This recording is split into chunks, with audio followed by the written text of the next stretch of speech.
You quite often use DIN rails when you're creating panels. These DIN rails are used to attach things in the panel enclosure, and you can set them up very, very quickly and easily. I've created a new drawing, again sequentially, using DIN rails there. So again, project, right click, add active drawing. This will be 007, so apply the project default values. It'll update, and you'll notice there I need to change the drawing properties, purely from the viewpoint that I need to make sure that my numbering is sequential. And as usual, can't stress it enough, always link your drawings to your project.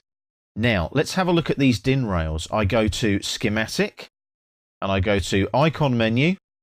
Now, are there any DIN rails in there? No, because it's part of our panel footprint. So I'll cancel that and go to the Panel tab, and this time go to the Icon menu for the Panel tab, and you'll see that we've got DIN rails in there. Be aware of that. When you're creating your panel, you use DIN rails, not your schematic drawing. So DIN rail there. I can select a DIN rail from the list. And as you can see, lots of different ones there. There's a 3-foot long one there, an AB, or I could go for a meter long. And as you can see, different imperial and metric settings there. I'm going to go for a Newark snap track, that one there. And I'm going to pick the rail information. And what that does is it asks for the insertion point of the rail. So I'll snap to the end of that line I've drawn there, and then it asks for the end point of the rail. I'll go to the other end of the line as well. So the length of that is 25 inches long. And it's going to be obviously horizontal, because the line's horizontal, and the scale is 1:1. Now in this particular case, obviously if I've got a metric one that I want to use, let's say on an imperial drawing, I can set the scale 1 divided by 25.4. And that'll give me the right ratio and scale it accordingly. So those settings are really useful. I can use imperial or metric on any given panel drawing in any given AutoCAD electrical project. Panel mounting will be holes I'm going to go for, and I'm going to click on OK, and there's my DIN rail.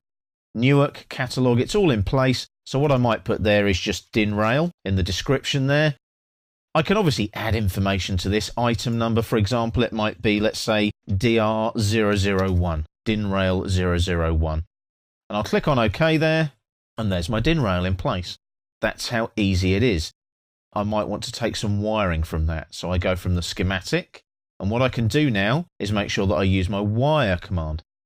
Make sure that you're on the right layer. Don't use the 0 layer. You want to be on the right layer for that particular drawing. So we'll use wires, and like I've always done before, I then go down to the wires and select the color, and I'm going to make it red. That's purely so it stands out on the drawing for you guys. But what I might do now is zoom in there, and you can see there I can take a wire off of this DIN rail if I want to, by going to schematic, and then just wire there. If I take that off of there, can you see the snap kicking in nearest? And then it comes off, and I can line that in with, say, here. But what I'll do, I'll take snap and grid off, and I'll put O snap on, and then as I hover here, can you see I can't actually snap to that at all. It's just purely a panel enclosure. So what I might do there is obviously snap that to something on the schematic, or perhaps show where that connects to a different circuit. In this case, as you can see, I'm just dropping things in to show you how they work. I'm not actually building an actual panel here. I'm just showing you how these things work so that you can apply them to the panels that you use in your occupation at work. So that's your DIN rails, and that's how you can see you can pull wiring off of a DIN rail.